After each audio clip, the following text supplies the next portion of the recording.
6 বছর প্রবাস জীবন পার করার পর যখন দেশে ফিরলাম, তখন মা বাবা খুব করে চাইলেন আমি যেন বিয়ে করি। আমিও ভেবে দেখলাম বয়স তো আর কম হলো না, তাই বিয়ে করার জন্য রাজি হয়ে গেলাম। আমার খালাতো ভাই সুজনকে নিয়ে এক জায়গায় মেয়ে দেখতে গেলাম। মেয়ে দেখার আগেই মেয়ের বাবা আমায় বলল, দুবাইতে তোমার তো রেস্টুরেন্টের ব্যবসা আছে, তাই না? আমি মুস্কি এসে বললাম, বিদেশে রেস্টুরেন্টের ব্যবসা অনেক ব্যয়বহুল, নিজে ব্যবসা করার মতো এত টাকা এখনো আমার হয়নি।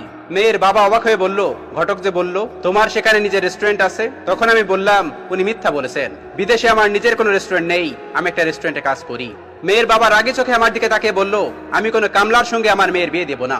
সাহস কত বড়, বিদেশ থেকে কামলাগিরি করে 2 টাকা ইনকাম করেছে বলে আমার মেয়েকে বিয়ে করতে আসছে। তোমরা এখন আসতে পারো। আমি চুপচাপ মাথা নিচু করে চলে এলাম। বাসায় আসার পর মা এবং খালা যখন জিজ্ঞেস করলো মেয়ে কেমন দেখছি, তখন পাশে দাঁড়িয়ে থাকা আমার খালাতো ভাই মুস্কি এসে বলল, মেয়ে দেখার আগেই মেয়ের বাবা ছেলেকে কামলা উপাধি দিয়ে বাড়ি থেকে বের করে দিয়েছে। আমি মন মারা হয়ে মাকে বললাম, মা, নেক্সট টাইম এত বড়লোক ঘরের মেয়ে আর দেখো না, আমাদের মতো নিম্ন মধ্যবিত্ত ঘরের মেয়ে দেখো, তাহলে হয়তো এতটা অপমান করবে না। আমার খালা তখন বলল, কামলাকে তো কামলাই বলবে, আমার ছেলের মতো এত ভালো করে লেখাপড়া করলে আজ বিদেশ গিয়ে কামলা খাটতে হতো না। তুই পরের বার মেয়ে দেখতে গেলে আমার ছেলেকে আর সাথে করে নিয়ে যাস না। তোর জন্য আমার ঢাকা ভার্সিটিতে পড়ুয়া ছেলে অপমানিত হোক, সেটা আমি চাই না।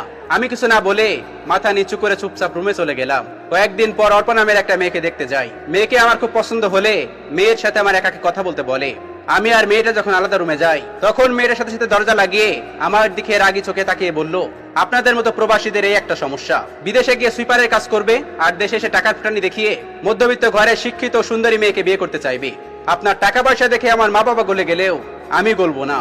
আপনি আমাকে বিয়ে করলে আমি আমার পছন্দের ছেলের সাথে বিয়ের পরের দিন পালাবো, আমি বলে দিলাম। তাছাড়া আপনার সাহস কত বড়, নিজে ইন্টার ফেল করা ছেলে হয়ে অনার্স পড়া মেয়েকে বিয়ে করতে চাচ্ছেন? আমি মাথা নিচু করে মেয়ের কাছে হাত জোড় করে বললাম, আমি জানতাম না আপনি অনার্সে পড়েন, জানলে আমি আসতাম না, দয়া করে আমাকে আর অপমান করবেন না। এই কথা বলে মেয়ের বাসা থেকে বের হয়ে আসলাম। রাতে নিজের বাসায় ফিরে দেখি খালা, মা এবং খালাতো ভাই সোফায় বসে আছে। মামাই দেখে বলল, কিরে, মেয়ে পছন্দ হয়েছে?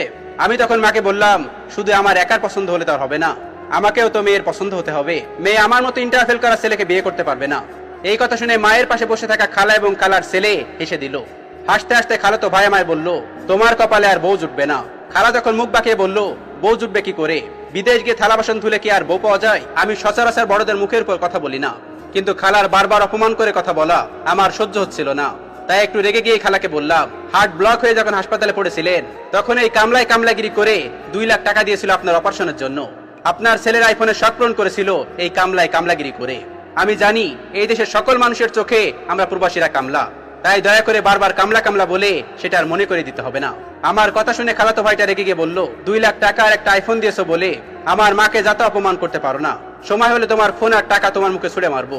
আমি আমার খালাতো ভাইকে কিছু না বলে শুধু একটু হাসলাম। পরের দিন সকালে মাকে ডেকে বললাম, মা, আমি এখন আর বিয়ে করব না, আরো কয়েক বছর প্রবাসে গিয়ে কামলাগিরি করে আসি, তারপর একবারে দেশে ফিরে এসে বিয়ে করব। কেটে গেল 4 বছর। এটা 4 বছর পরের ঘটনা। আমি বিদেশ থেকে এসেছি বলে আমার খালাতো ভাই আর খালা আমার সঙ্গে দেখা করতে এসেছে। খালা আমার দিকে অসহায় দৃষ্টিতে তাকিয়ে বলল, তুই যেখানে জব করিস সেখানে সুজনের জন্য একটা চাকরির ব্যবস্থা করে দিতে পারবি?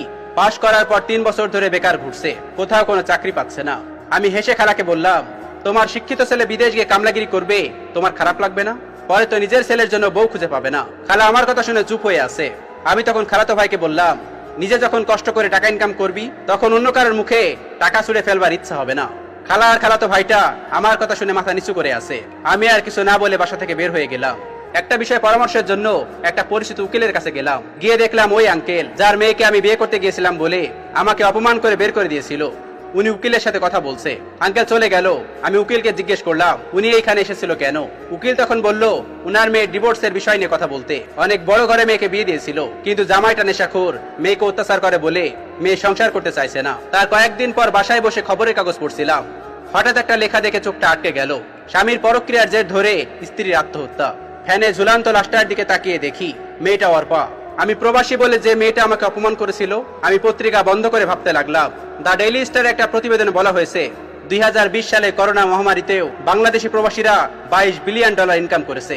তবুও বাংলাদেশের বেশিরভাগ মানুষ প্রবাসীদের কামলার চোখেই দেখে। নিজের মেয়েকে নেশাখোর ছেলেদের সঙ্গে বিয়ে দেবে, তবুও প্রবাসীদের কাছে বিয়ে দেবে না। আমরা প্রবাসীরা কষ্ট করে টাকা ইনকাম করি, তবুও আমাদের মর্যাদা এভাবেই দেওয়া হয়। ভালো থাকুক পৃথিবীর সকল প্রবাসী ভাইয়েরা। প্রবাসী সকল ভাইদের জন্য রইল অফুরন্ত ভালোবাসা।